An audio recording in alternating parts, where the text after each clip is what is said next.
Thank you so much, Joe, for joining me today. I really appreciate you taking the time out of your afternoon to meet with me. We often talk about here at Lucas that what we do is uniquely Lucas. What does that mean, uniquely Lucas? Well, if you think about training firms and people who provide training or consulting to other organizations, usually they're trainers and consultants first, and then they develop an expertise in a discipline so that they can help improve things. But primarily, they're trainers first. We, on the other hand, we pride ourselves as being operations specialists, people who are engaged in either operating or managing various activities with a human performance focus. So we do the work first, and training just happens to be one of the other attributes we have within our organization. So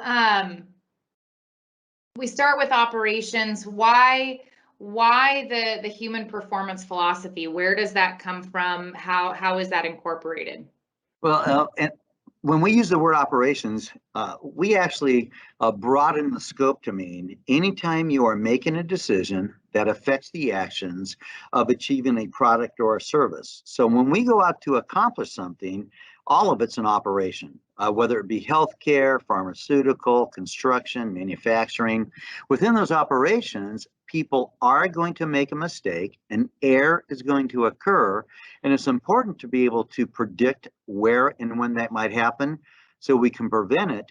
And if it cannot be prevented, because as humans, we naturally make mistakes on an ongoing basis, then we need to mitigate or eliminate the consequences. So that's the special focus we have in working with groups. Wonderful. You've previously mentioned a Dr. Zacharias, yes, and one of his principles. I'd love for you to share that information with everyone. Well, during the Manhattan Project, the creation of the atomic weapons and power that we now have, there was electromagnetic responses at the time of the development. And they brought in a specialist named Dr. Zacharias who understood that phenomenon well. He later went on to be the father of the MRI that we have in hospitals that saves lives on a routine basis. But the day after Sputnik was launched by the Russians, who then on that day beat us in the space race, Dwight D. Eisenhower, as president, called Zacharias into his office to start the National Science Foundation, with he being the head of it at its inaugural run.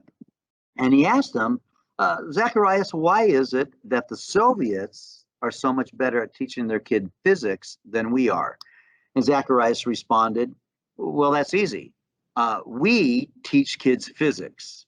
The Soviets teach kids how to use physics, and therein lies the difference. You see, when you teach somebody human performance, all too often it's a bolt-on in addition to the regular training process. But we don't believe in that. We believe in full integration from the onset of human performance as a way to reduce errors and better plan work during all skills training and all professional development within an organization. So you might say, other people may teach human performance. We believe that we teach people how to think using human performance, which makes a big difference. So in skills training, we don't train people to a technical skill or a professional skill. We embed human performance throughout the skills development process. What would you say is the first step in achieving that shift from a bolt-on situation to training the staff to think with error reduction in mind and human performance principles in mind? That's an excellent question. Typically, at the organizational level, there is a culture that currently exists. Cultures always produce structure. Structures include policies, procedures, and processes so that when we onboard people or we continually reinforce our expectations as an organization, we're all on the same page. Well, consequently, if your policies, procedures, and processes are at odds, contrary to, or in conflict with human performance as a philosophy, it can't be implemented to satisfaction. You're not going to get the result you want. So we look at it from a systems approach. What are your current practices? Why do these practices exist? What was the origin of those practices? Who says we have to do it that way? What's the stated expectations? That's why an assessment of the organization starts first. Then we take a look at a detailed way that people know what to do, the way they're supposed to do it, based on the upfront expectations. And in some cases, those expectations have to change because they're built on a philosophy that doesn't match the error reduction techniques that need to be used. How would you say most companies get to the point where they adopt human performance as their philosophy? Do they have an event that happens? Yes. Does someone go to a seminar? What's kind of the standard way that people get into this human performance thought process? And then what would maybe be a recommended way so that people don't have to go through something terrible to get there? That's excellent. And it really depends on the organization and their history of learning. Some people, unfortunately, learn only through consequence, but we learn best through experience. But if you're not taking record of your experiences and the near misses, good catches, opportunities for improvement, and you only leave yourself open to learning because something tragic happens, well, that's a trigger that what you've been doing must not be working. However, we would much prefer people want to see this as a continuous improvement process, and they're trying to get better at the results by being better in their performance. It starts with the process. It does not start with wanting better outcomes. And so, yes, an event may trigger it. It's a wake-up call that this could get worse and on an ongoing basis not improve. But if people pay attention to their process and they see the common errors that don't always lead to consequences immediately, they'll want to improve to reduce the frequency and severity of those errors. And that becomes the trigger. We would much prefer to work with organizations who take a look with their eyes wide open at the things that are going on so they have a riper opportunity to intervene and intercede with effective performance strategies rather than having to. It'd be better if they change before they have to, and it's because they want to. And I would venture to guess that goes back to that uniquely Lucas thought process of getting people to think with HPI tools as opposed to learning something first and then learning HPI second.